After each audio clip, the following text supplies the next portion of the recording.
I am Circadian Chess. I will be doing an analysis of a game I played with black pieces against Euraklios. So here we go. I played King's Indian Defense, d6, g6, bishop g7, and opponent castled. Then I castled. Opponent played c3, which is not a good move, I think, because it does nothing. I think he should have played d4, taking more of the center, but alright. I play e5, taking center myself. Opponent plays d4 afterwards, which is also the best move.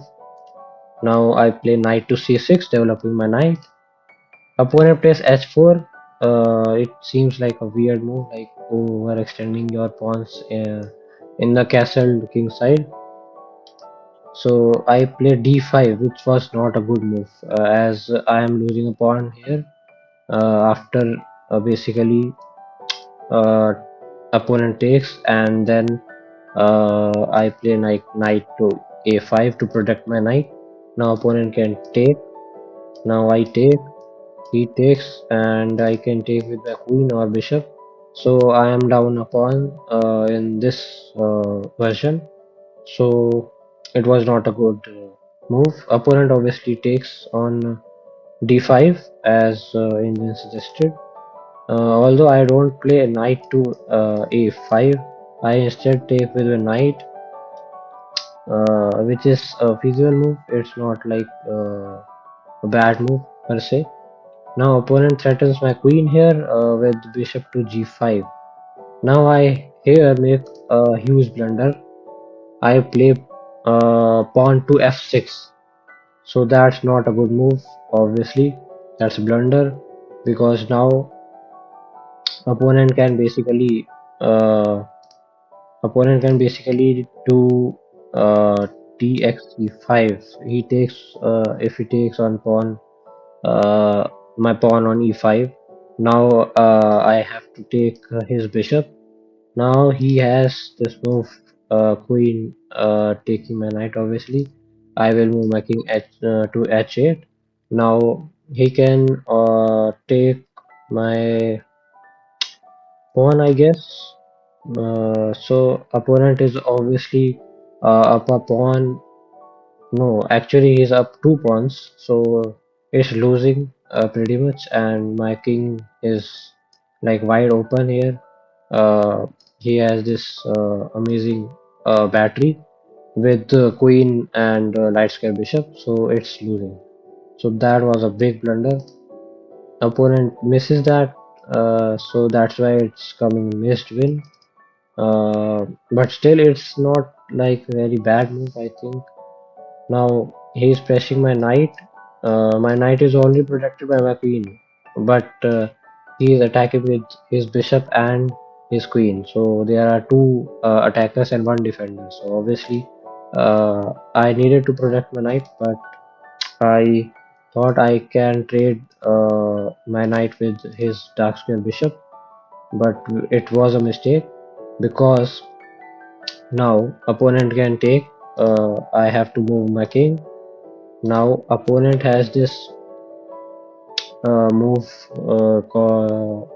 taking a pawn basically, and now I have to play knight to a5, which engine says, and now queen can't go here protecting the bishop because my knight will take the queen. Now queen can't go here either to protect the light square bishop, because then I will fork the bishop and the queen. So the only good move here is queen to a3. Now I will take with my queen.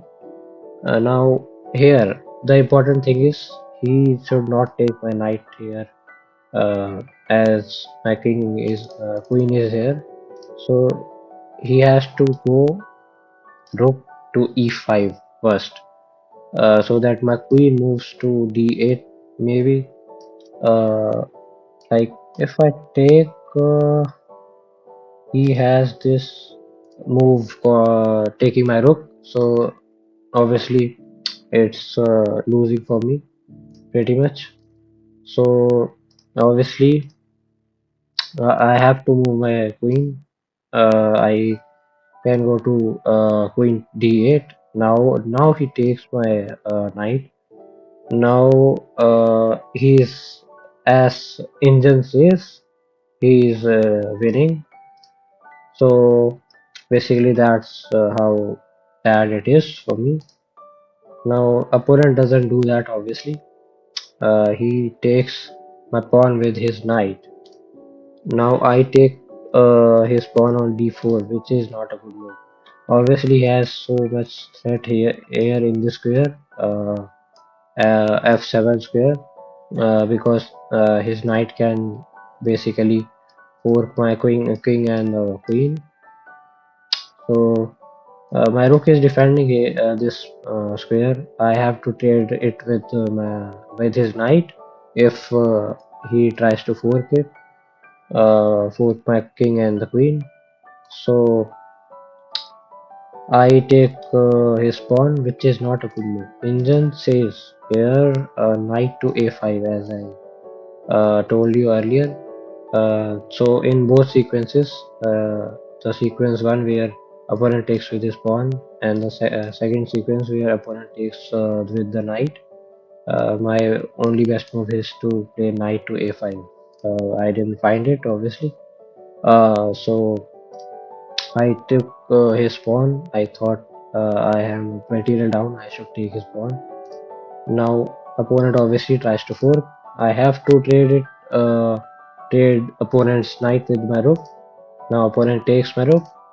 Now I take his pawn because I don't see other move. Now here engine says knight to e5, basically threatening the to take the bishop. Uh, So here engine says taking the pawn is best for my opponent, and then I take with my queen here.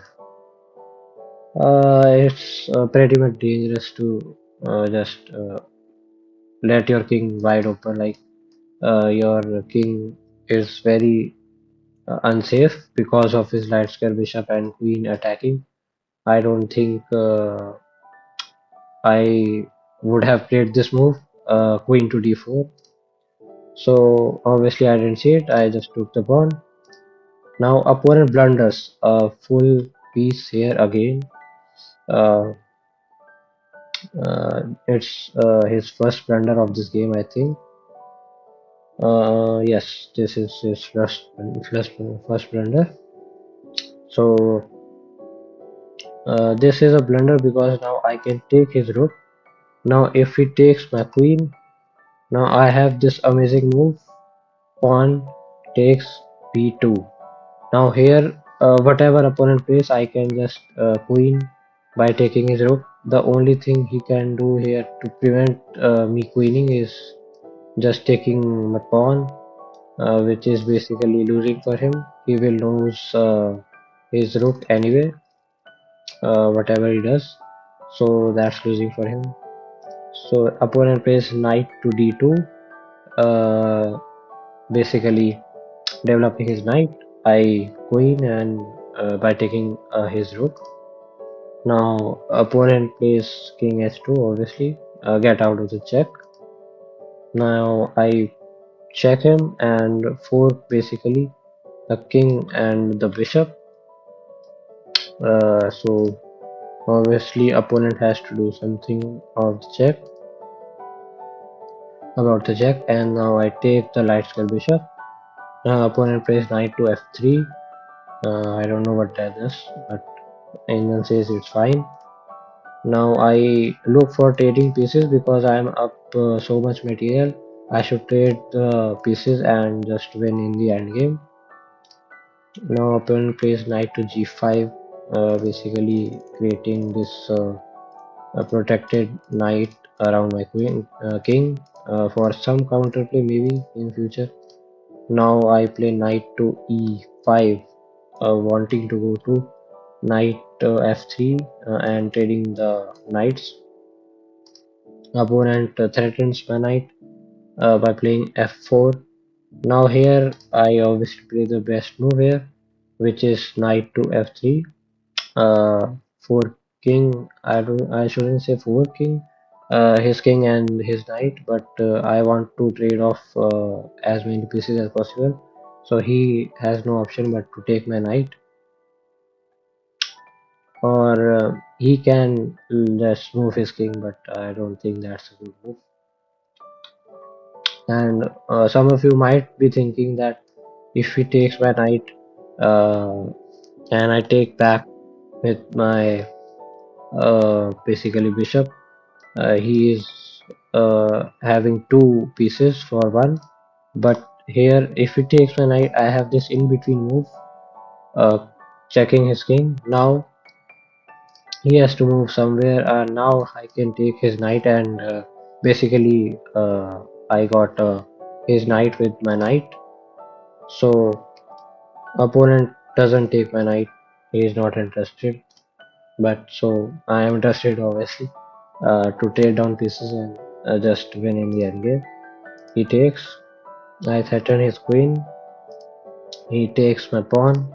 It doesn't do much. I can take his pawn also. Now he takes another pawn. I go check. Now his king has very less squares to go to. He can go to this square, which seems a bit dubious because I can just go check, and he will have to go here, and then I will do checkmate. He can do here. He can go here or here. In which case I thought I can play rook to e8 and some mate tactics. So opponent plays h3, which is leading to checkmate anyway. So obviously I go rook to e8 so that I can threaten his pawn in the future with my king, with my queen and rook. Opponent takes my pawns, just he's not interested in preventing some checkmate. I check him. He goes to h4, which was not a good move. He was supposed to play g4, in which case I will take, and then it's already over. Uh, Opponent have all the forced move here. Now I can checkmate him. After he plays something like f1, I have this checkmate. If he goes to h1, I have this checkmate again. So it's already over for him now in that case. But he goes for this one. I have this queen to h2 checkmate, and it's over. So in this game, basically, it was like I lost my queen, but I got another queen afterwards. So all in all, was a decent game. So I could have uh, prevented some blunders. So yeah, this was my analysis. I hope you like it. Um, Thank you for watching. I will see you in next video.